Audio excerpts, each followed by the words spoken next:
Alright, what's going on, you guys? So guess who forgot how to make a vlog? This guy. So yeah, I actually made a vlog about poker, which as you can tell from the title and the thumbnail of this video, but I forgot that I was making a vlog and I thought that I was just recording my hands and hand analysis. So I didn't record any like B-roll or transition music in the casino or anything of that matter. I just recorded myself playing poker. So it's not really like a full-on vlog. I do plan on making more videos like this specifically in the future, so I will get better at it. Other than that, we went for my brother's birthday and we had a really good time. It was a really fun experience going to a casino with my brother and all of my homies and just hanging out and having a good time with my coworkers. So yeah, no transitions into the hand analysis. So basically this entire video is going to be me talking very boringly over some hands about my hands. This video is only gonna get rockier as it goes, so my apologies. I will get better. I'm trying to get back into the rhythm, you guys. Please understand this, and let's go. All right, so the first time we go over, we have King 10 offsuit in late position, and we open up to 8. We get 2 callers, and the flop comes King 6-8 with 2 diamonds. Checks over to me, and I bet $4. Very sloppily. As you can tell, it's my first time making a poker vlog, and I'm really nervous. With that being said, I get 1 caller, and the turn comes a 5 of diamonds. If my opponent had a flush and or a flush draw, I'm gonna charge them for it.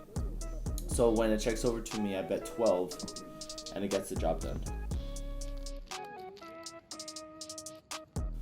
Alright, so the next hand we have 9-10 of diamonds in late position. Folds to me and I open a 4. The button calls and the small blind raises to 15, I believe. I make the call and the button call too, and we go 3 ways to a flop. The flop comes 8-6 jack with 2 hearts. Small blind checks and I check, and the button bets $15. The small blind now min raises to $30, and just with an open-ended and no backdoor flush draws, I make the fold. The button then goes all in, small blind snap calls, and the run out pairs the 8s. The small blind had pocket jacks for a full house and took it down. Good thing we got out of that one. So the next time we look over is a hand that I went over in my head after the session was over and realized how bad I played it. There's a lot of bad plays that I did. I'm still a very amateur new poker player that I'm learning from my mistakes, and this was one of them. I limped with pocket 5s in the cutoff. Small blind limps as well, and the button checks. We go 4 ways to a flop, which is 2-4-5 with 2 spades. We flop top set, and it checks over to the hijack, who bets $4. In my mind, I had top set, and I was gonna raise it to charge people for either a flush draw or a straight draw. Had he called and either of those draws would have been completed, I would have given up by the river had I not improved to a full house. What happens next is really interesting. The small blind, big blind both fold, and he raises it up to $24. This is where I got really excited because I had top set, not knowing or forgetting about either the draws or straights combinations that were there. Tonto ass decided to jam all in, and he snap called. Sure enough, he flopped a straight. He had ace-3 for the double gutter, and I was just hoping for the board to pair. I lost my first buy-in right there. Like I said, I was really upset about that one because I knew that I could have folded it. I told myself mentally, had he shoved or raised or continued on with the turn and river, I was most likely behind because of the flush and straight draws that were there. I just got really excited. I flopped top set and I thought I had the nuts, but I didn't. So after dusting that one off and buying in once again, this next hand is not one I was involved in, but does give some valuable information for a hand that comes up in the future. I limp with 8-7 suited, and the person on my left ends up jamming with $8. He got 4 callers, and I ended up folding. Everybody else checked it down, so there was absolutely no side pot. And the person to my left who jammed went all in with 5-6 offsuit and took it down with 2 pair. However, with that information on that last hand, helped me out with this next hand that we're going over. I limp in under the gun +1 with Jack 10 offsuit. The person who went all in last hand also limps to my left, and small blind calls, and the big blind completes. The flop came Jack high, checks over to me, and I bet $6. The guy to my left who jammed last hand asked me what I was doing and ended up jamming his entire stack, which was a little over $24 from the hand that he won previous. Folds back over to me, and I called with top pair, kind of an alright kicker, but with the information that I had last hand with that he jammed all in with 5-6 offsuit, I kind of felt comfortable with the call. He thought that I was on a flush draw, which I wasn't. Board ran out clean, rest of them were low cards, and I showed him top pair, and we are good. After that hand, I was up about $4 or $5, and we look at 6-7 suited in the big blind. Limps over to me, and I check 4 ways to a flop, which comes Jack 10-3 with 2 hearts. Checks over to under the gun +1, and he bets $4. Folds over to me, and with an immediate flush draw, I decided to call the $4 just to see if I improve on the turn. Sure enough, the turn comes to 3 of hearts. I check over to the under the gun player, and he once again bets $4. However, this time I raised it up to 15. And once again, looking back at how I played this was actually a really scary play. The under the gun player could have easily had any completed flush that was higher than mine, and I did not even consider it or put that in his range. So I think in the long run, making these snap calls and snap jams are a little scary for the future. I turned out to raise it to 15. He calls, and 62. Run out flush is good. Turns out that he had a 3. He turned a set. However, that set completed my flush, so he was drawing to a full house on the river, which ended up not happening. I go over to check on my brother, and I caught him in a pot that he won. He had pocket deuces, flopped a set, and it was good.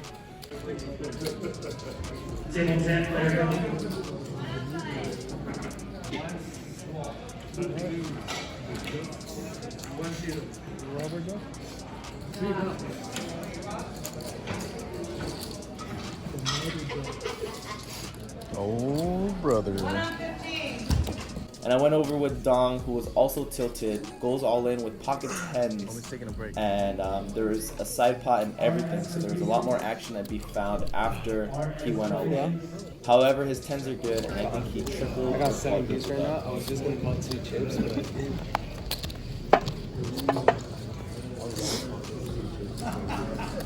That's all it is. It's like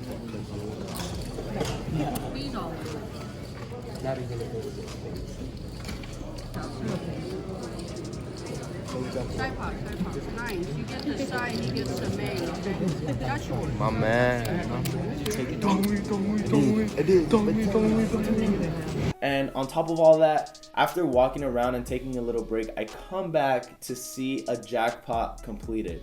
What is a jackpot? It's basically a payout with a bad beat over a bad beat, and the minimum has to be aces full of tens has to lose, basically. Aces full of tens, a full house, has to lose with either anything higher than that. Since there was a jackpot earlier that day, the jackpot got resetted to 10,000.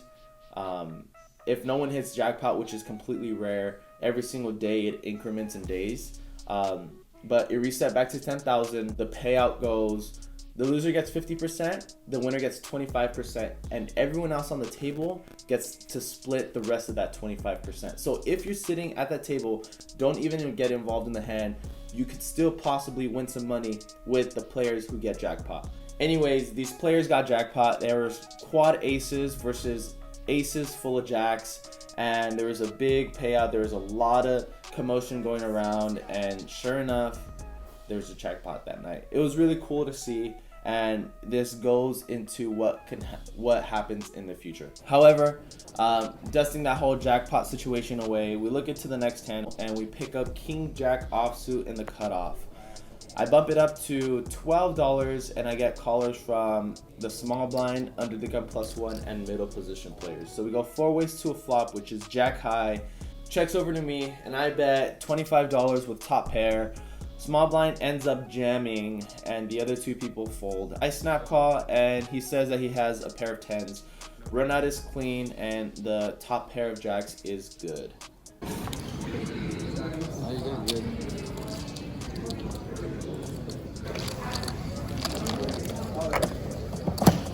Alright, so since my dumbass doesn't know how to take notes, or thought that taking notes was not a great idea, I completely stopped taking notes. So the boards and the action is kind of unclear to me looking back at it. I'm pretty sure I raised to $8 with queen 9 suited in middle position, and it looks like I got callers from the person on my left, the button, and the small blind. So we go 4 ways to a flop, which comes 2 clubs. Checks it all the way down to the river, which completes my flush. I bet $15 and I think the button calls. I showed my flush and it's good. So that was a pretty big pot right there that we took down. So with that one King Jack hand earlier, it seems like that person was a little on tilt after that hand. So we go heads up again.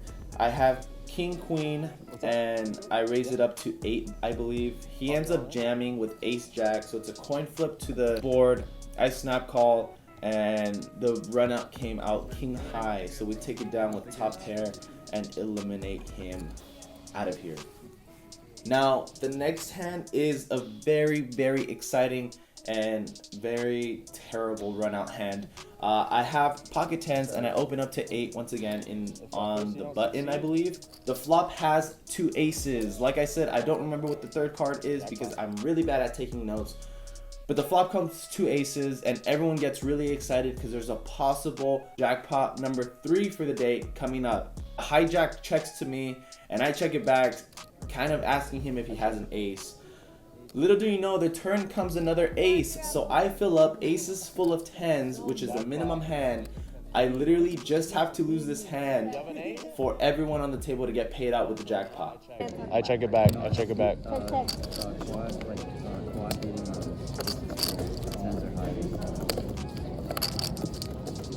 All right, showdown. You have an ace? Oh my god. Oh my god. Oh my goodness. Are you kidding me? You needed to have an ace. Dude, I would have. Oh man. Who folded an ace? Who folded an ace? Oh man, it was almost jackpot right now. Who folded it? Come on. Dude, I thought you had it. I thought you really had it.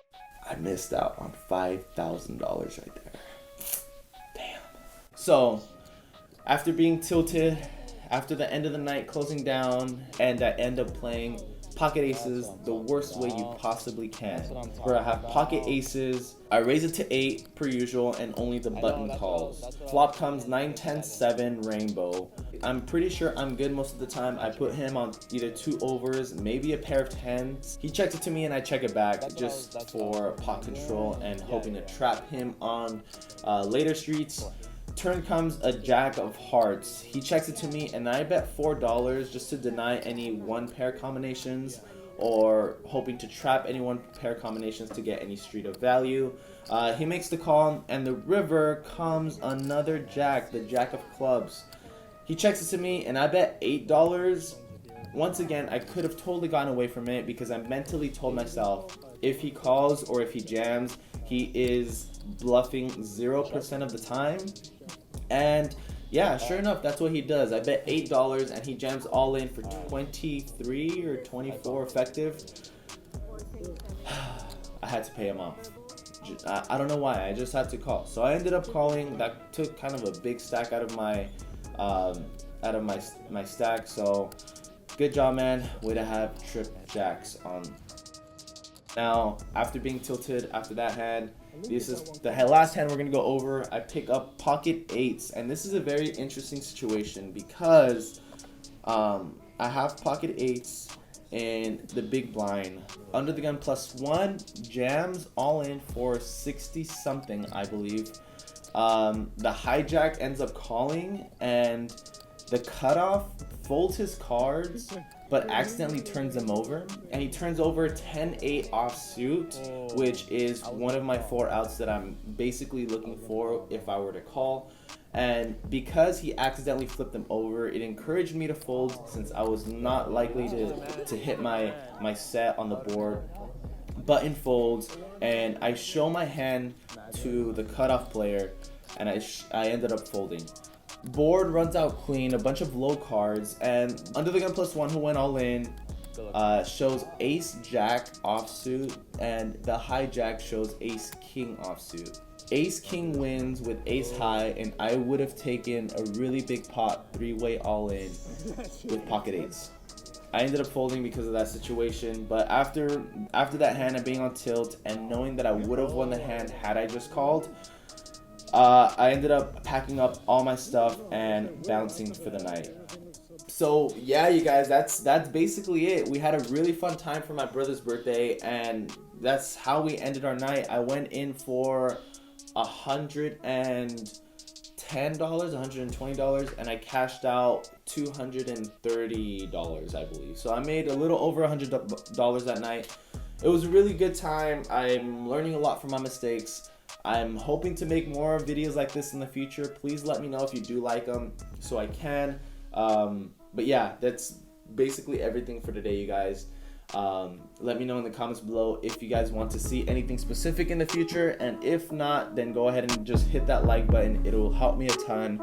I will see you guys for the next one.